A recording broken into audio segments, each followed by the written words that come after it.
students per day. Of those students, 94% showed growth in reading and 85% showed growth in math. We also had our Jump Start program again this year, and we had an average daily attendance of 27 kiddos that were currently in kindergarten now. They were rising kindergartners. So they got to kind of get a feel of the primary school and meet their teachers. We also had some outside agencies help us out. James River State Park came in and did a program. We took a field trip to the Buckingham Public Library, and the students also participated in STEAM each day.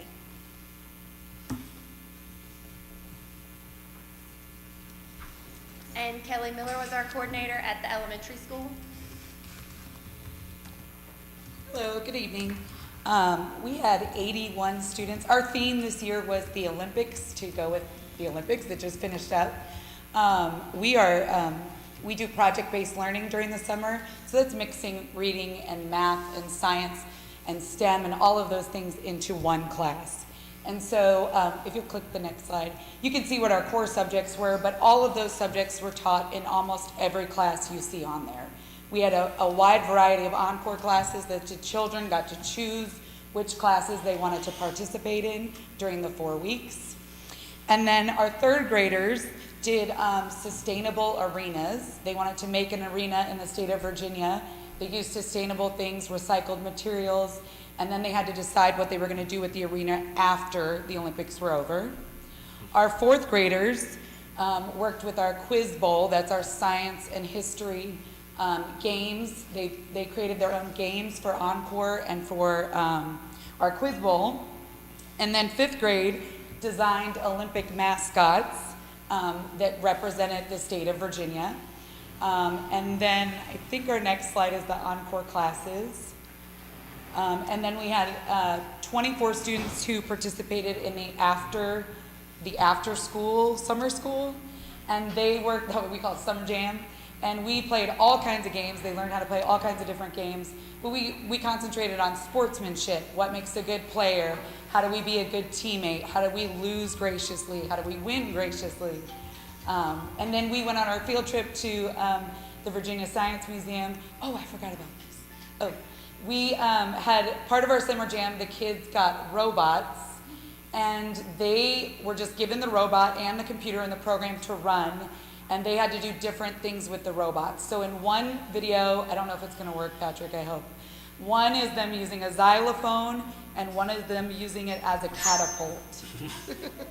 And this was all student-led. This is 3rd, 4th, and 5th graders programming a computer to make the robot do it itself. They were phenomenal to watch. Kids of all levels, high, low, all in between. It was amazing to see. And then our last thing was we went on our field trip to the Virginia Science Museum. Thank you.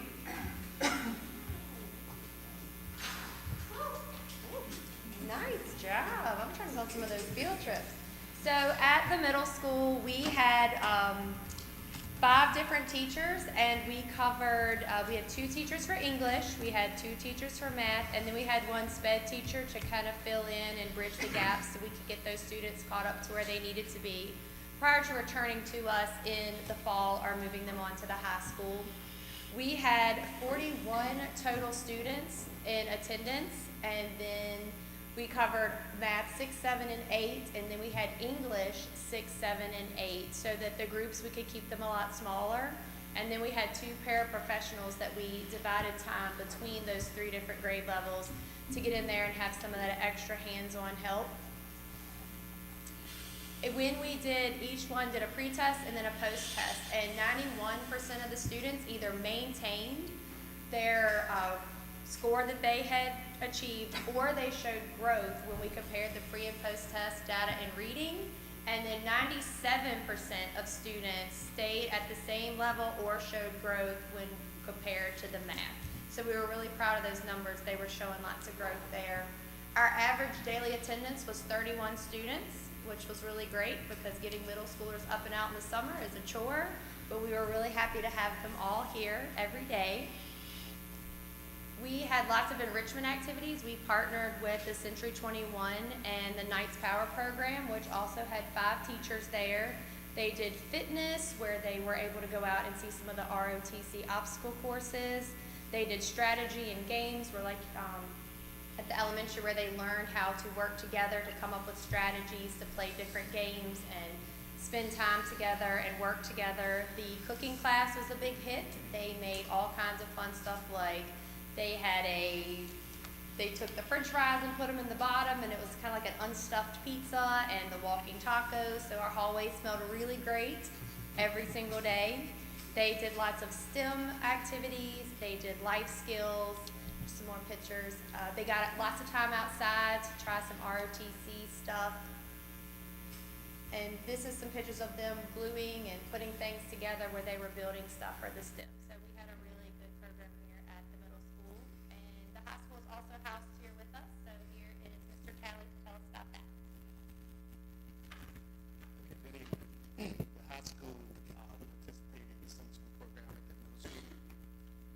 Sorry, we're short. Sorry. I'll be honest with you, we don't have a lot of pictures because our program's a little more focused because we need graduation requirements back. But we offer 3 different programs. We have a summer school program. We also have one we call the summer boot camp and one called Project Graduation. Project Graduation and summer boot camp are the same, so when I talk about those, they kind of go hand in hand with each other. But a summer school program, to be eligible for the summer school program, students have to have failed the class for the semester or for the year. And so they will repeat the class, and if they was to pass the class or require SOLs, they would take that test at the conclusion of the program. Next we have will be some of the courses we offered was the English. We offered English 9, 10, and 11. We offered Algebra 1 and Geometry. We also offered World History 1 and 2 and Virginia U.S. History. The summer boot camp and the project graduation, like I mentioned before, they go hand in hand. The difference between the two is the required for funding purposes based on which classes we offer. For example, 11th grade English might fall under project grad, but 10th grade English would fall under summer school, okay? So typically with that right there, it's the students with grades 10 through 12. Actually, freshmen are eligible also.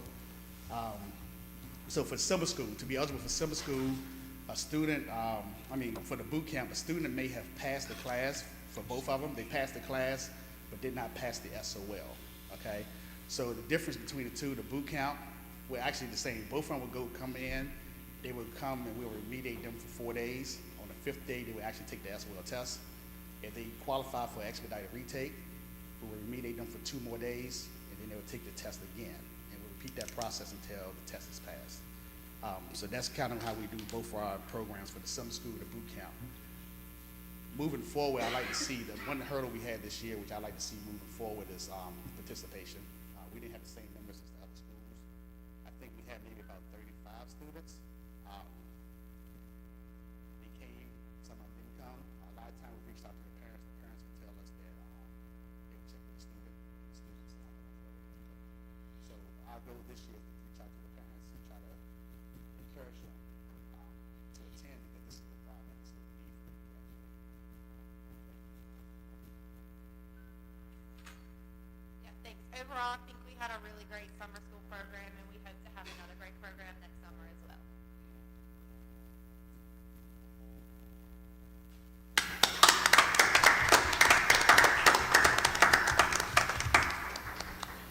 Thank you so much. 4.02 presentation, artificial intelligence, Mrs. Melissa Haynes, Director of Student Services. Move this down for me. Okay, so this is just something we wanted to present. Several of us went starting late winter, early spring, and we've been working on this for months. Just some guidance on AI. Our students, they already know about it. They're already using it. We're a little behind them, as always, but we wanted to create some guidance for our teachers and our students and all staff, just what it is, what are some ethical guidelines with it, how we can use it, pros and cons, that kind of thing. So that's what this document is. It was created by several of us going through these different sessions. And so tonight, I just wanted to present it to you and let you look at it. This is not any kind of policy or something set in place. This is definitely something that we'll have to evaluate throughout the year and change. The phrase they used in some of our training was it's a year of learning, and so we're just gonna have to kind of constantly evolve with this. But on the very first page, it just talks about guiding principles, and these were the things that we had to keep in mind as we were working through this, that we wanted to make sure that we were promoting ethical and responsible use of AI, that we're being transparent and explaining it well, that we're being impartial and inclusive of it for all of our students. A top one, of course, too, is that we're being sure to protect our students' data, because a lot of these resources out there are not necessarily set up to protect the data. So we want to make sure that we're doing our due diligence of choosing proper vendors if we use something with AI. Human-centered, people come first. This is just a tool, it doesn't take the place of anything or anyone. And that it is effective with our instruction. It's not just something we use. And so those are kind of the guidelines as we went through. And so I didn't want to go through the entire packet here, this presentation, but just talking about how we can personalize learning with AI. We've talked with the high school teachers, and they are very open to using this with their students, again, ethically, morally, responsibly. And so the English department has reached out to me, and we're working together to create a plan of how they can approach that in their classes with their students and teach them. And then I know Ms. Lowe with CTE is going to also do the same in her business classes. So we're just trying to make sure we're teaching our students the right way to use it, because they're going to use it. We just want to make sure that we're teaching them the right way to do so. And so this is just a guiding document of that. So pros and cons, considerations of it. And then we made some documents specific to Buckingham about what original work is, how to cite if you do use AI, kind of a guideline if you want them to use AI in your class at all as a teacher versus, no AI, to how much AI you want them to use on a project. And when I talked with the high school last week in a training, we just talked about the focus is now going to be on the process and not the product, right? So how you got to it. I don't want you just to turn in a final product that AI could have made. I want to see how you got to that point. And so it's just a shift in that thinking. But that's essentially what this document is. Again, it's something that's going to change. We just wanted to share it with you where we are in that process. So, okay, yes. Did you mean to send that to us? Because we didn't get it. Oh, I just had it attached to this. Okay. I'm sorry. But please look at it. Reach All right. out to me with any questions about any of it. And I think I shared it with Candace, actually. I'm sorry. Okay. So just please look over it. Let me know if you have any questions. And like I said, it will probably change just as we're given further instructions too. So, okay. Thanks. Just one question. Oh, yes. Just in general, is there a huge prevalence of students now using AI? Yes, and I'll share it. This was a fact that they shared in the training we went to. 60% of high school students cheat. That was what he told us. He said, this isn't changing the number of students who cheat, it's just changing the tool they're using, right? If a student's gonna cheat, they're gonna cheat, right? This is just a tool. So while it is an easy tool to use to do that, it does become easy to see if they're using it. We talked about this in English classes. You know if that's the student's voice in their papers. And so we had talked about maybe having them handwrite their paper first, and then as you go throughout the semester with them, they can then, type initially. But handwrite first so you learn what their voice is, and then you'll be able to tell if they wrote it or, because there's detectors out there, they're just not accurate. And I was explaining to them that I had put in something I wrote, and it said it was, 70% likely that it was written with AI. I put in something that AI generated, and it was the same thing. I put in the Constitution, and it said it was likely to be written with AI. So you can't always trust it, but it's looking for patterns. And if it finds it online, which you're going to find, some things are just, you can only say it one way. It's going to find a pattern. So you just can't trust that. So what programs are there out there? I know ChatGPT, but what else is out there? So Google has theirs, Gemini, Microsoft has Copilot. So there's some of the big companies that have theirs. And that's something that Mr. Moore and I have been talking about too, is kind of looking through some of these resources and which ones we can vouch for, that we know are protecting student data and offering reliable resources with them. The thing with like ChatGPT, what he was explaining, depending on the version you use, the free version only has information available, because they feed information into it from the internet, only information through September of 2021. So if you needed information more current, it's not going to have it, and it'll make up something. They call it hallucinating. That's what it does. The 4.0 version was September of '23.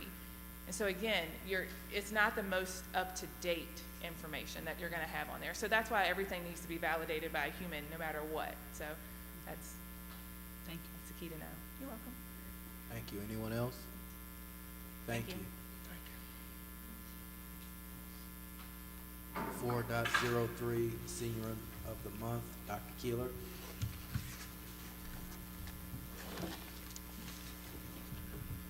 Joy, can you join us, please? Yes, sir.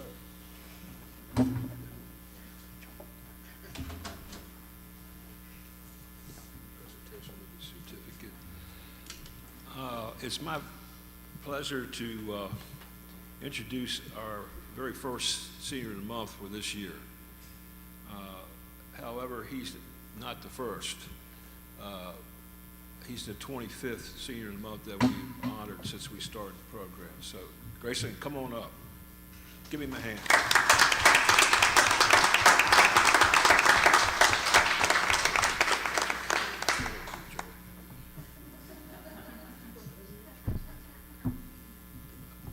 Good job.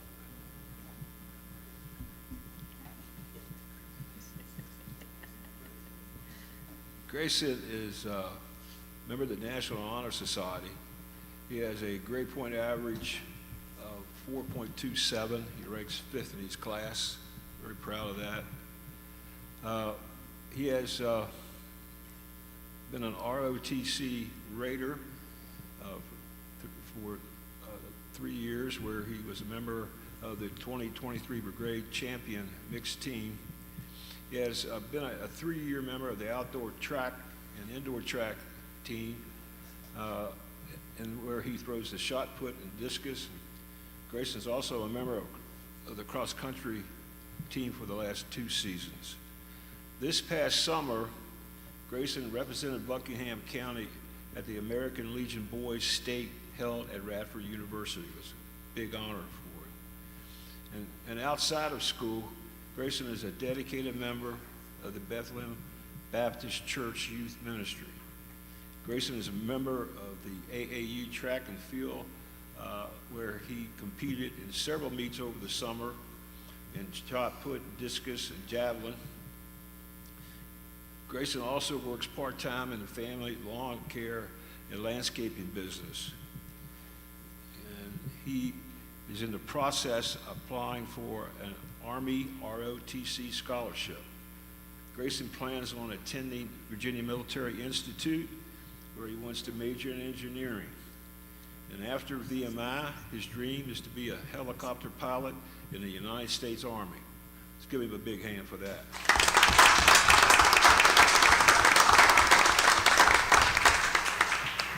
When Grayson is not tending to the rigors of being a student athlete, his hobbies include hunting, fishing, working out at the gym, and tinkering with his 1984 Chevy pickup. Is that thing running? Yes, sir. Okay, good. Good job. Grayson is the son of Jay and Lindsay Talbot, both of which are educators. This is my favorite program. And Miss Jansen and I have been together for a long, long time. And we started this in 2000, and it's been going on ever since. I don't know how many 100 kids have been affected by this, because it's been in 7 different school divisions. I like it because it shows you a product. When they get to this point, you know, and they're done as well as he has, and he's one step from going out into the world. And over the last, goodness gracious, since I've been here, 24 others have gone before him. So we make this a big deal. We give him a certificate, but in May we have here, a lot of you have been here before and know he's got a sister, VMI, has been through this and is doing very well. We changed this into something really special, and it cultivates with him take in somebody, picking somebody, a teacher, a coach, or somebody that's had a profound positive effect on him, and talking about that person. And if you've never been here, I advise you to try to catch it. It's one of the better things I've ever seen. And I've been doing this for a long time, so. Along with that, we've been gracious enough to have sponsors for $500 scholarships with that. And we're very, very pleased to find out that they're going to do the same thing for us again this year. So whew, that's a biggie. So let's give him a big hand, our very first Senior of the Month for this year and the 25th since you've been here.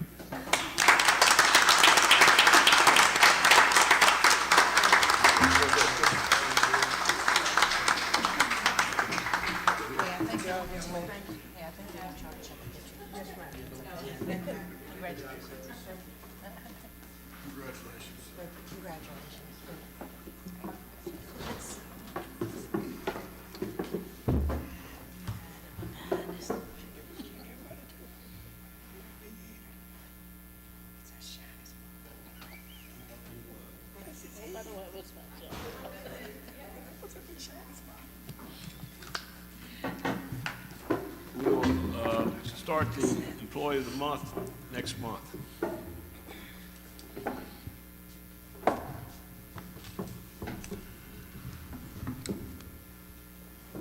All right, 5.01, public comment. Anyone who wishes to address the school board must state their name and address and limit their comments to 3 minutes. This is a time for comments only. Board members do not respond to the comments made. Questions should be submitted to the school board in writing and will be given the appropriate person to answer as soon as possible. Do we have anybody signed up? Yes, Patricia Harvey.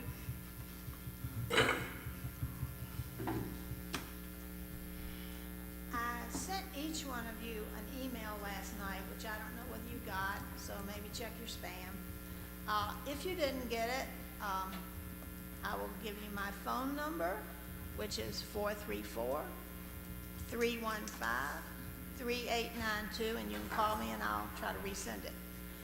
But I'm here on behalf of On Track School Assemblies, and they would like to come and do a presentation both for the middle school and the high school. And I personally would like to see, if at all possible, somehow the alternative ed group included, whether they have to do a different setting for them or whether they would be allowed to come into the school for that temporary time. And what this is, it's an engaging, creative, life-changing message. It is not a religious program. And they address like life choices, accountability, character building, acceptance and selfishness, drugs, alcohol abuse, the dangers, associated issues, and peer pressure, and teen suicide, the depression, bullying prevention, and self-worth. This is the type of stuff they discuss. And it's, Rick Gage is the one that, I don't know if he would actually be the one doing it, but he's the one that's bringing it here. And he was a former football coach who felt led to become an evangelist. And he will be doing a crusade at the end of September, beginning of October in Farmville. And they will be in the area willing to do this program from September the 30th to October the 2nd. And what I need y'all to do is give approval, if you will, to allow them to come. And there's like 7 counties they're working with to get into all the schools. So they'll have to figure the logistics of where the schools are located and when they can get to each one according to time period, because they can probably do like 2 counties a day, maybe a third, depending upon how close the schools are and so forth, and then they'll figure out a time period to come to each one. But it would be one of those 3 days, hopefully. If it has to be, they might could catch the tail end of the week before. So I would like to see this program done here. I have done programs myself because I lost a son when he was 23, and I know how important it is to talk about these issues. My son broke 4 laws the night he died in a car wreck. Fortunately, it was a single car. And I know these kids need to hear some of this stuff. So I just appreciate if y'all would respond and let me know if there's approval. Thank you. I apologize, but it did go to spam, so I just pulled it across. Yeah, I did too. Yeah. Thank you. Anyone else? So public comment is now closed. Thank you so much. 6.01, approval of the consent agenda. Mr. Chair, I move we accept the consent agenda as presented. Second. It has been moved and properly seconded. Any questions on the motion? All in favor, please raise your hand. Unanimous. 7.01, under the report of the superintendent, Virginia Preschool Initiative Update, Mrs. Christine Jansen, Director of Instruction. Good evening. This is just an update.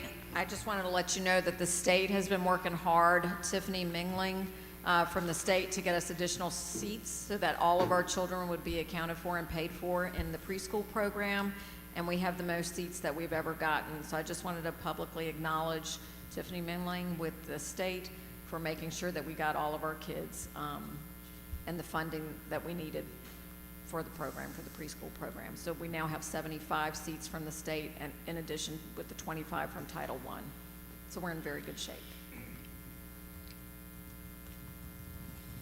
Anyone have any questions?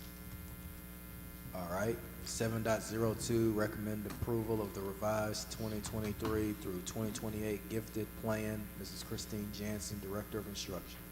So back in February and March, we were audited by the state. It was just the cycle. And so this is just, it's minor, and I put it in blue for you. We have a new board chair. Also, too, the approval date needed changing. There was a typo with Ms. Ragland's name. And then also, too, we needed to replace a person who is currently not employed with us anymore with someone that is employed with us now. So it was very minor changes, and they are in blue. Any questions?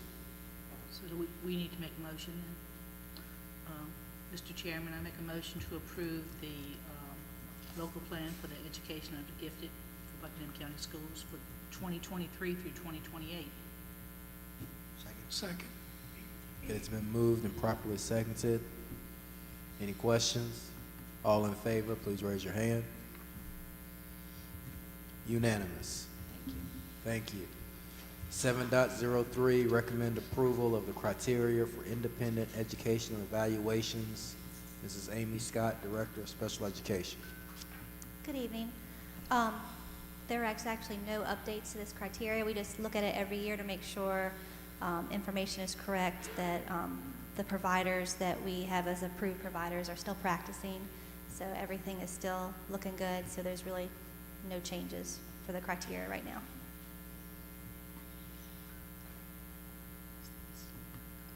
Anybody have any questions? So we need to approve that too. Mr. Chairman, I make a motion to approve the criteria for independent education evaluations as presented. Second.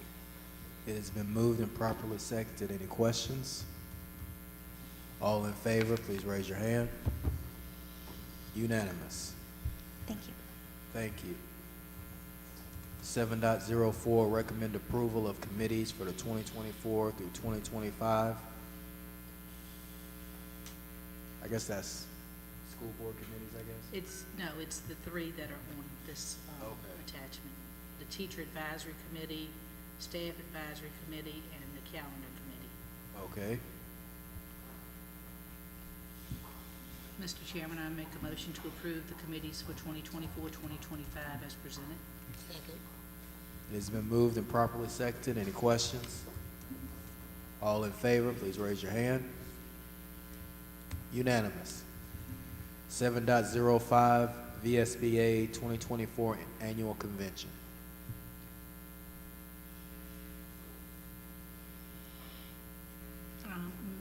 Ms. Oliver, will you please add me to that if you haven't already? Thank you. Add me too, if you would. Anyone else? Yes, with that, Oliver, I'm planning on going. For those of you that don't know, the VSBA convention, it's the Virginia School Board Association. They have a convention every year, and it gives us an opportunity as school board members to learn and to be educated on so many different topics, from school law to special education to the newest laws that are coming down. And so it gives us an opportunity to learn a lot. So when we're at the convention, we're there, we're learning, going through a lot of classes, and they've got wonderful presentations there.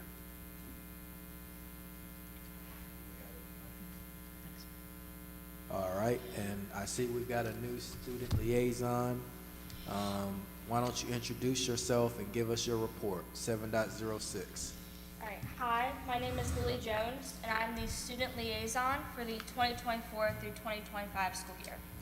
Here's my report. During open house on August 8th, the BCH Club set up in the concourse for students to gather information on how to become involved. Even with the threat of inclement weather, the turnout was great and the students seemed excited for the upcoming school year. Congratulations to the golf team for their win yesterday over Prince Edward, Amelia, and Cumberland. Also, congratulations to two of our 2024 graduates, Jenna Oliver and Noah Jones, for receiving the National FFA Proficiency Awards. Both of them received a silver rating at the national level. SCA will be meeting on August 20th, and the BCH clubs will be meeting on August 27th. SCA is in the process of planning the Patriot Day Assembly that will be held on September 11th at 8:30 a.m. in the high school gym. We hope you can join us that morning as we remember those we lost and honor those who serve our nation and community. Also, our athletic teams have completed tryouts, are practicing, and are getting ready for upcoming games this month. And that is all I have in my report. Thank you. Thank you, that was wonderful. Let's give her a hand. See, I always celebrate whenever our students, they represent us in such a wonderful way, and that's the representation of what we do here. So good job, keep up the good work. Thank you so much. Thank you, sir. Student liaison. All right, 8.01 school board member committee updates. We had a facilities meeting yesterday, and Mr. Hislop updated us on the bathroom project, which is still underway, and he's trying to loosen up trying to get them to go. I think he has a meeting with them tomorrow to update, Friday, okay, to try to punch down some things that need to be done right away. And you may want to go ahead and finish up that report since you're more familiar with it. Come on up. I always do that too.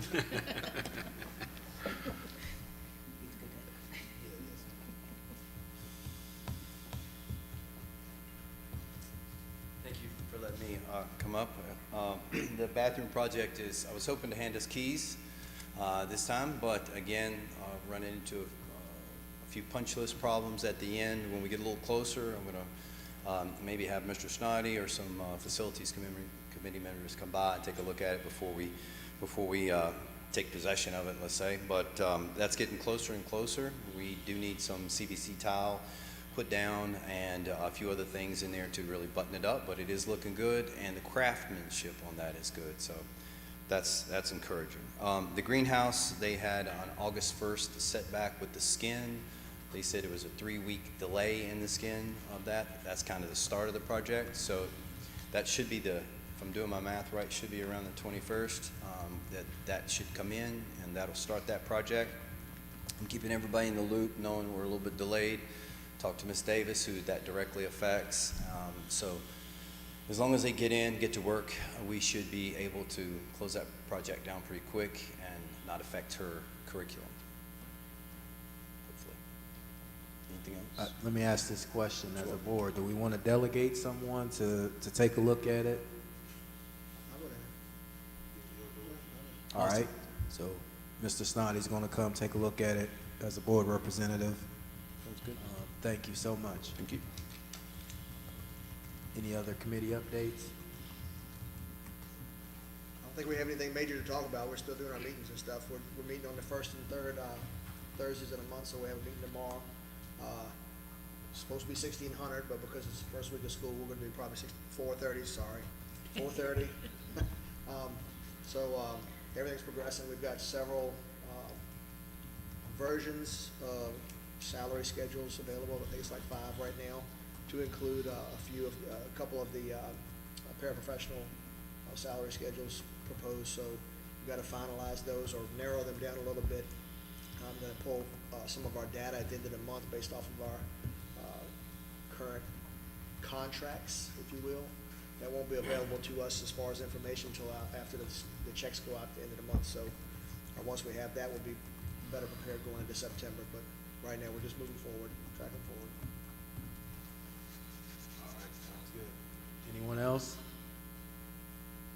Let me just take this opportunity to say thank you to the fellow board members. They're working hard, and also to our superintendent, and to all the staff, the leaders, to everyone. I know the beginning of the school year is always difficult, but I've gone around and I've heard reports from different board members, and they've seen the hard work and the dedication, so thank you all so much. I've got a question before we, how did the overall new teacher back to school stuff go? So feedback from them is pretty good? Okay. I enjoyed showing up there. It was a good time. Yeah, it was. Yeah, it was nice. Yeah. Good setup. Sorry. Oh, no, that's okay. Anyone else? All right. Seeing none, hearing none, I now declare this meeting adjourned.